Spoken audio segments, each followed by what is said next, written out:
మహబూబ్ నగర్ పట్టణంలో ఎవ్వరిని అడిగినా వీరి వివరాలు చెప్పలేరు. ఎందుకంటే వీరికి ఆ పట్టణంతో సంబంధం లేదు. వీరు పిచ్చిగా మాట్లాడినా, సంబంధం లేని సమాధానాలు చెప్పినా ఆ మాటల్లోనే వారి గతకాలపు జాడలు తెలుస్తాయి. మరి వారిని మాట్లాడించినప్పుడు ఎలాంటి సమాధానాలు ఇచ్చారు? क्या नाम है तुम्हारा? एजाज। कौन सा गाँव? नांदेड़। शादी हो गया? नहीं हुआ। तुम्हारे पिताजी का नाम क्या है? मोहम्मद खलील है। अम्मा का नाम? बेगम। ఇజాజ్ పుట్టి పెరిగిన ఊరు నాందేడ్. మహారాష్ట్ర స్టేట్లో ఉన్న నాందేడ్లోనే ఇజాజ్ అమ్మా నాన్నలు అన్నదమ్ములు ఉన్నారు. అక్కడే అతని బాల్యపు స్మృతులు ఉన్నాయి. అతడు చెప్పిన విషయాల్ని బట్టి చూస్తే ఇజాజ్కి అమ్మా నాన్నలు అన్నదమ్ములు ఉన్నట్టు తెలుస్తోంది. ఇంకా పెళ్లి కాలేదు. ఈ మధ్యలో అతనికి ఏమయ్యింది?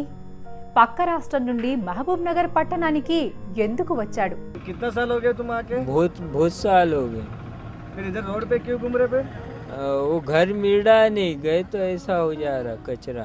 యుక్త వయసులో ఉన్న ఇజాజ్ చెప్పే మాటలు విన్నా ఎవరైనా అతన్ని వింతగానే చూస్తారు. పని కోసం హైదరాబాద్ వచ్చిన ఇజాజ్ తన ఇంటి జాడ కోసం వెతుకులాట మొదలుపెట్టాడు.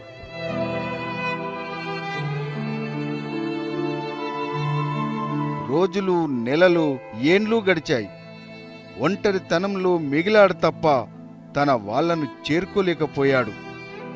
పోగొట్టుకున్న ఆత్మీయుల కోసం ఎన్నో ఏళ్ల నుండి తిరుగుతున్నా అంటున్నాడు. ఇజాజ్ ఎక్కడ ఉండేవాడు? తన మనోగతమేంటి? ఎందుకిలా తయారయ్యాడో తెలిసింది. తన ఆత్మీయుల్ని, ఇంటిని వెతుక్కునే క్రమంలో తను ఇంత దయనీయంగా తయారయ్యాడు.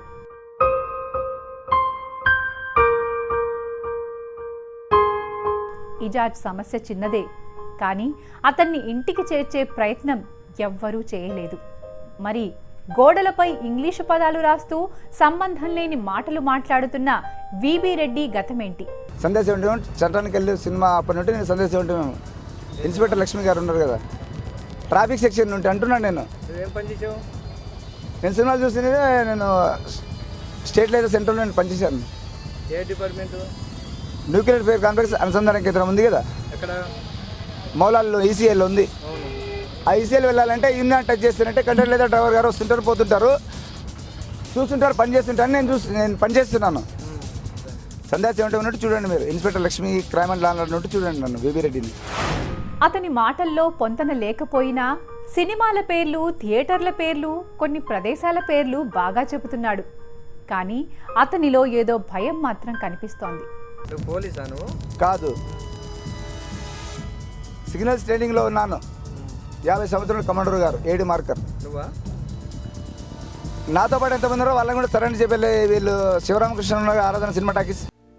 అతని మాటల్లో ఎక్కడా అతని వ్యక్తిగత విషయాలు కనిపించటం లేదు.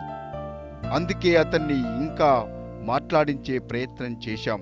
మీదే ఊరు? పరతాపల్లి. వాళ్ళకి భాష రాదు, గుజరాతీస్కి భాష రాదు. ఏ జిల్లా? నాకు తెలియదు వీళ్ళెవరు. ఎవరికైనా మెసేజ్ పాస్ చేస్తున్నారు అతనికి, వాళ్ళ బ్రదర్ లేరు అనుకుంటారు. చివరకు విబి రెడ్డి తాను పుట్టిన ఊరు, తన కుటుంబ సభ్యుల గురించి చెప్పాడు. ఆ మాటలు కూడా పొంతన లేకుండానే. ఏ జిల్లా మీది? ఏ డిస్టిక్? ఎవరిది? మీది. మామనారు. మీ నాన్న పేరు ఏం పేరు? కృష్ణారెడ్డి. కృష్ణారెడ్డి. మీ అమ్మ పేరు? ఉందాల రామేశ్వరమ్మ. జై తెలంగాణ అన్నది. విబి రెడ్డి మహబూబ్ నగర్ జిల్లా పర్వతపల్లి గ్రామానికి చెందినవాడు. తను ఏ ఉద్యోగం చేశాడో చెప్పటంలో తడబడిన, తల్లిదండ్రుల పేర్లు చెప్పటంలో తడబాటు లేదు. పెళ్లి గురించి అడిగితే మాట దాటవేశాడు. పెళ్ళైందా? వాళ్ళ బ్రదర్ లేరు అనుకుంటాను. పెళ్ళైందా? ఎవరికి? మీరు నన్ను అర్థం చేసుకుంటారు ఏంటో మీరేమడుతున్నారు. పెళ్ళయ్యారా సార్? సందేశం ఏమిటో ఉన్నట్టు చూడండి మీరు. ఇన్స్పెక్టర్ లక్ష్మి క్రైమ్ అండ్ లా ఉన్నట్టు చూడండి నన్ను, విబి రెడ్డిని. విబి రెడ్డి, ఇజాజ్లు వారి మానసిక స్థితి కోల్పోయినా ఈ దుమ్ము పట్టిన బతుకుని బతకాలనుకోవడం లేదు.